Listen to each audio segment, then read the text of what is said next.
지구촌에는 5대양 6대주로 나누어져 있습니다. 그 6대주 안에 인종과 언어가 또 나누어져 있습니다. 그런 말미암아 나라와 또 여러 도시들, 농촌들 분류되어 있습니다. 그 전체를 우리가 합산한다면 부지기수겠죠. 성경에도 보면은 1551개의 국가, 지역에 대해서 기록하고 있습니다. 중요한 것은 지구촌에 있는 국가마다, 지역마다, 도시마다, 농촌마다 형성된 과정이 있고 또 유래가 있죠.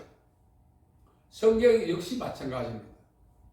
성경에도 지역과 국가와 도시와 형성된 유래들이, 지명들이 있습니다. 우리가 눈여겨볼 것은 동방이라고 하는 지역입니다. 동방은 어느 지역이 있을까요? 동방은 어떤 국가를 지칭할까요? 동방의 지명은 구체적으로 무엇일까요? 동방은 해가 돋는 지역이란 의미를 갖고 있습니다. 고대 사회에서는 동방은 이 역사의 시원지, 지구촌의 중심지, 또 지구를 관장할 특별한 인물의 출생지, 여러 가지 의미를 동방이 갖고 있습니다. 그런데 구체적으로는 동방할 때는 동서남북 사방위에 해당되는 동쪽이죠. 사람들이 그렇게 생각해왔던, 추론해왔던 그러한 동방과는 사뭇 의미가 다르다는 것입니다. 우리나라에는 특히 이단 사이비가 많이 압력해왔습니다. 그 이유 중 하나가 동방이라고 하는 단어 때문에 그렇습니다. 우리나라가 동방이라고 했던 것입니다. 그 이유는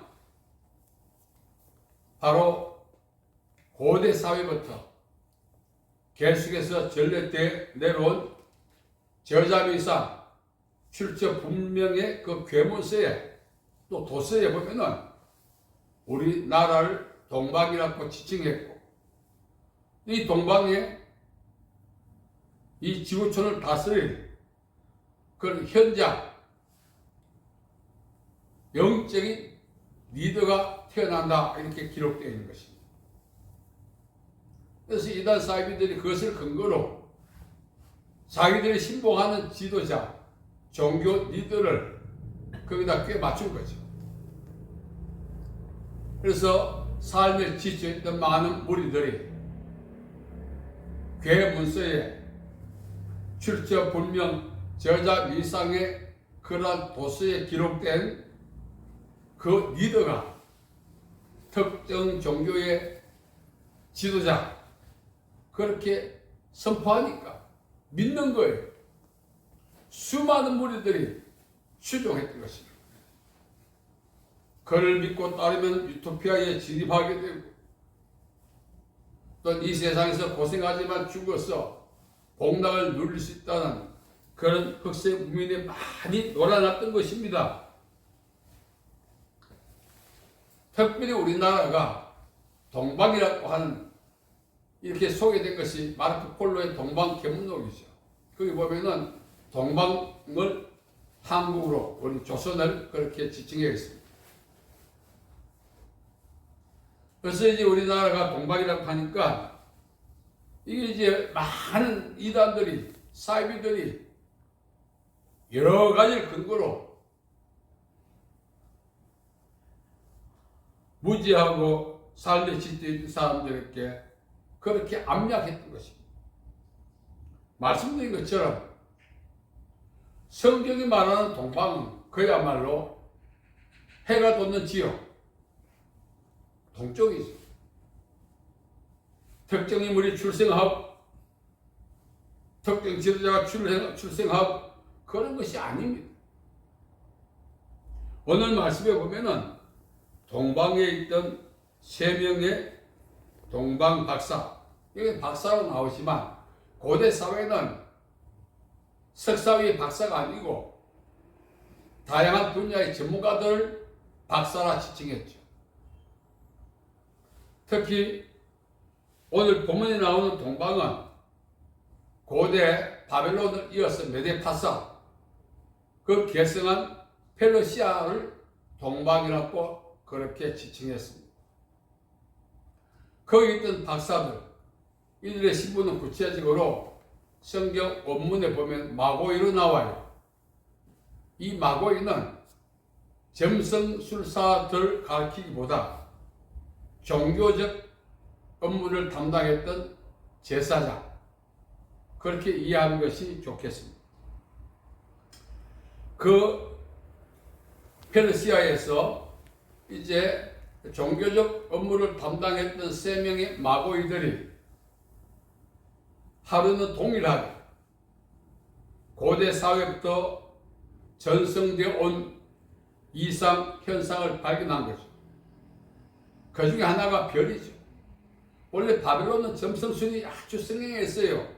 메데파사 페르시아로 이어오면서 그 점성술은 여전했던 것입니다.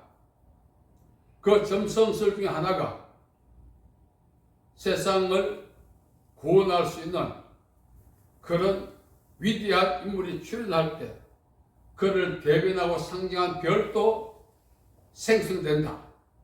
그렇게 믿었던 거예요. 그래서 그들이 동시에 그 별을 발견했던 것입니다. 그 별이 자신들이 있던 동쪽 페르시아에서 봤지만 그 별이 출현한 지역은 유대 땅이었습니다. 그래서 그들이 합의하에 그 별의 인도함을 받아 세상을 구원할 수 있는 위대한 인물의 출현지인 유대 땅에 이르게 된 것입니다. 그리고 유대 땅에 자신들이 유대 땅에 이르게 된 이유를 헤롯과 신하들에게 고지했던 것입니다. 당시 헤롯은 유대 나라의 통치자였죠. 자신을 능가할, 상벽이 아니라 능가할 지도자가 출현했다는 소식에 이 헤롯은 위기감을 느낄 수밖에 없습니다. 나이벌 정도가 아니라는 것을 알았습니다. 왜? 페르시아에 있던 종교적 수장들이 찾아왔기 때문에. 그래서 헤롯은 성경에 능통한 제사장 서기관들을 불러 모았습니다. 이게 어떻게 된 일이냐? 그때 서기관들은 성경에 능통하니까 미가서 5장 2절에 보면은 이렇게 기록되어 있습니다. 유대 땅 베들레헴아, 내가 작은 고을일지라도 내게서 유대를 다스릴 수 있는 위대한 인물이 태어날 것이다. 그는 태초에 영원전부터 하나님이 약속하신 분이라는 사실을 이야기한 거죠. 헤롯이 얼마나 뜨끔했겠어요. 그래서 헤롯은 가만히 있을 수가 없었습니다. 어떻게 하든지 자신의 자리를 밀어낼 나이별 이상 그 통치자를 제거해야겠다 마음을 먹은 거죠. 그래서 동방에서 온 마고인을 불렀어. 너희들이 먼저 가서 경배하고 돌아가는 길 내게 전해주면은 나도 가서 경배할게. 이렇게 유혹한 거죠.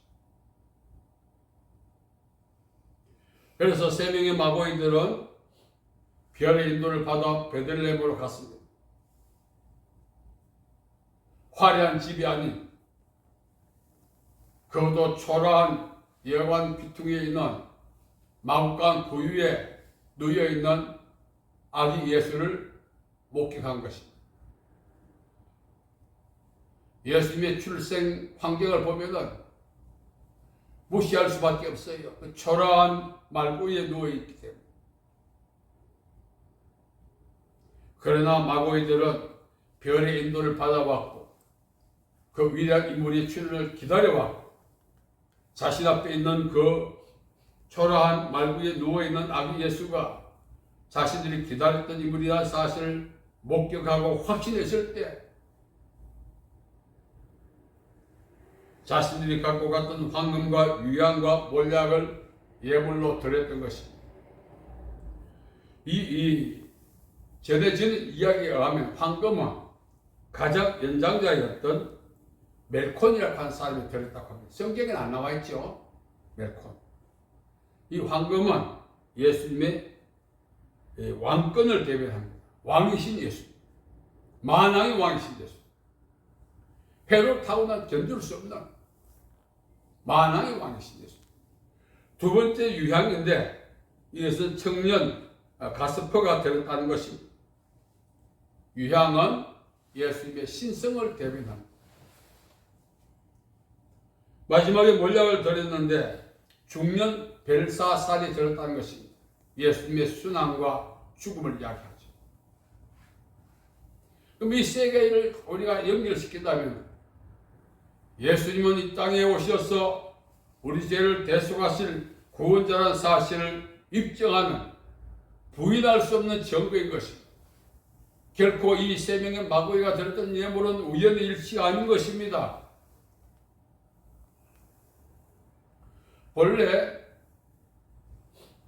위대한 인물이 출생하거나 즉위할 때 그에 맞는 예물을 드립니다. 그런데 이 세 명의 마귀들이 드렸던 예물이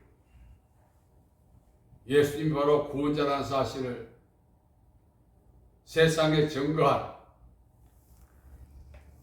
행위복음이다 해도 과언이 아닙니다.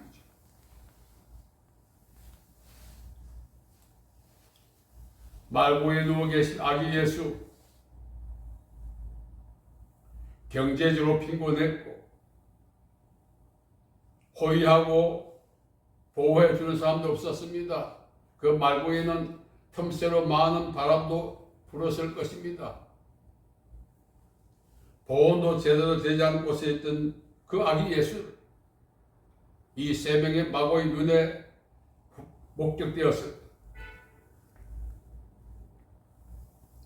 헐벗고 경제적으로 가난한 그런 어떤 부모의 아기가 아니었던 것입니다. 자신들이 기다리고 기다렸던 세상을 구원할 왕, 하나님께서 세상에 보내신 구세주라는 사실을 부인할 수 없었던 거죠. 그래서 자신들이 갖고 갔던 보배함을 잃어서 예수님의 왕되심을, 예수님의 신성을, 예수님의 구속하신 구원자라는 사실을 그들이 인정하고 증거했다는 사실. 그리고 난 다음에 이제 헤롯이 말했죠.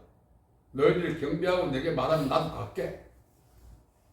이것은 예수 그리스도를 제거하기 위한 것이죠. 사탄의 계획이죠. 그러나 이 세 명의 마귀들은 꿈에 성령의 지시를 받아서 다른 길로 가서 예수님께서 헤롯의 칼날을 피하고 애국으로 피신할 수 있는 그런 그 계기를 마련했던 것입니다.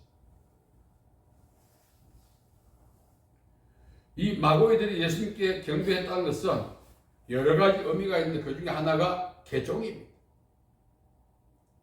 고대 사회 개종은 목숨을 내놓는 일입니다. 점성술을 계속해서 추적하다 보면은 구약 성경에서는 하늘 황후라고 하는 것이 나옵니다. 그게 바로 마귀죠. 우상이죠. 우상을 숭배하고 마귀의 종이었던 그들이 예수님을 대면했을 때 하나님이 세상에 보내신 구세주라는 사실을 확인했고 그 왕 되신 예수님 앞에 경배할 수밖에 없었다는 사실. 그래서 자신이 갖고 갔던 모든 예물을 드림으로 그 자체가 신앙 고백이었고 예수님을 세상에 증거하는 행위복음이었던 것입니다. 삶을 통해서, 행위를 통해서 예수님이 왕 되심을, 구세주 되심을 세상에 증거했다는 사실. 우리가 성탄이라고 하는 것은 절기가 아닙니다. 며칠 전에 예배드리고 며칠 후면 또 주일인데 왜 사이 뛰어나오나 할 수 있습니다. 성탄은 예수님이 세상에 오심을 우리가 기념해서 드리는 예배죠. 이 예배를 드릴 때 이 세 명의 마고의 같은 심정으로 드려야 이 예배가 산제사 되는 것입니다. 예수님의 왕 되심을, 하나님의 아들 되심을, 구원자 되심을, 나의 목자 되심을 인정하는 행위가 이 예배지. 결코 절기 예배가 아니라는 사실을 우리는 기억해야 할 것입니다. 우리가 사람들과 교제할 때 남루하면은 상종하지 않습니다. 그러나 이 세 명의 마고이들은 종교적 수장이었어요. 이들이 여러분 어복 있지 않습니까? 제가 어복에 대한 설교를 많이 했어요. 그동안 왕족 이상의 옷을 입었어요. 종교적 수장이기 때문에 이들의 옷은 너무나 화려합니다. 그래서 이들 중에 한 명이 거리를 활보하면 모두가 엎드립니다. 감히 고개를 못 들어요. 그 화려함 그 자체가 이 마고에게 버리기 때문에. 그러한 그들이 방풍보온이 되어 있지 않은, 그것도 말구에 누워있는 예수 앞에 그들의 권위를 복종시켰다는 것은 예수님의 위대함을 인정한 것입니다. 아멘. 중요한 사실 또 하나 있어요. 예수님이 세상에 온다는 사실을 오래전부터 알고 있던 사람이 서기관들이죠. 이방인들이 와서 예수님이 왔다는 사실을 알고도 겉들도 보지 않습니다. 이 페르시아에서 유대까지 이들은 별의 인도를 받아 경배하러 왔는데 마고인들은 지책에 예루살렘에서 지책에 두고 예수님이 세상에 오셨다는 사실을 알고도 경배는커녕 겉들도 보지 않는 서기관들, 이 대조적인 모습을 보면서 나는 어떤 사람이었는가? 나는 세 명의 마고인가? 서기관인가? 오늘까지 내가 신앙생활을 해오면서 어떤 형태로 어떤 태도로 예수님을 가까이 했고 섬겼는가를 우리 자신이 돌아보고 회개하는 기회도 삼아야 하는 것입니다.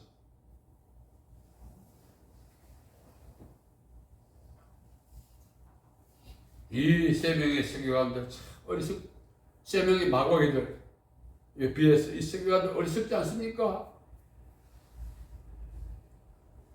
아무리 성경에 능통하다 할지라도 삶과 연결시키지 않는 신앙은 신앙이 아니고 종교인 겁니다. 종교는 사람을 구원할 수 있는 능력이 없습니다. 저는 이렇게 보면서 이 세 명의 마고인, 고대 바벨론 시대부터 이스라엘족이 끌려가서 그 바벨론 생활하면서도 견딜 수 있었던 것 중에 하나가 창세기 3장 15절에 하나님께서 여자의 후손을 세상에 보내서 죄인된 인생을 구원하겠다는 그 원시복음인데 그 약속이 계속 이어져 내려오면서 애굽에서도 바벨론에서도 견디어냈던 저력이 아닐까 성경학자들 이야기해요. 그래서 바벨론에 끌려가서도 우리 견디자, 여자의 후손이 없는 우리를 구원받는다 서로 위로하고 격려했던 것이 바벨론에 퍼졌고 이스라엘족이 예루살렘에 귀환하고도 그것이 계속 남아서 메데-파사로 그 다음에 페르시아로 이어져 내려왔던 거죠. 그 어렴풋했던 그 내용, 이 세 명의 마고인들은 확신하고 붙들고 결국 구원을 받은 것입니다. 여러분, 우리 이 예배를 드리면서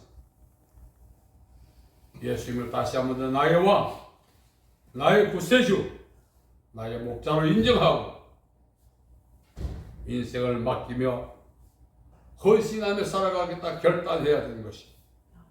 그 결단이 있어야 오늘 예배가 가치 있고 그 결단을 통해서 그 믿음대로 내 인생에 남은 인생이 그렇게 되어지게 되어 있는 것이. 예수님께서 오셔서 하나님과 우리를 화목하게 하셨고 우리를 하나님의 자녀 되게 하셨고 하나님 나라에 넉넉히 진입할 수 있는 특권을 주셨고 말로 다 할 수 없는 언제가 복을 누리며 남은 인생을 살기에 허락하셨다는 사실. 우리 역시 우리 마음을 들여야 합니다. 남은 인생을 방금 요약드린 마고에 같이 들여야 합니다. 오늘 예배가 정말 왕 되신 예수님을 실제적으로 대면하고 구원자 되신 예수님을 실제로 대면하고 목자 되신 예수님을 실제로 대면해서 복된 남은 인생 살아가는 출발의 기회 되시기를 예수님의 이름으로 축복합니다. 아멘.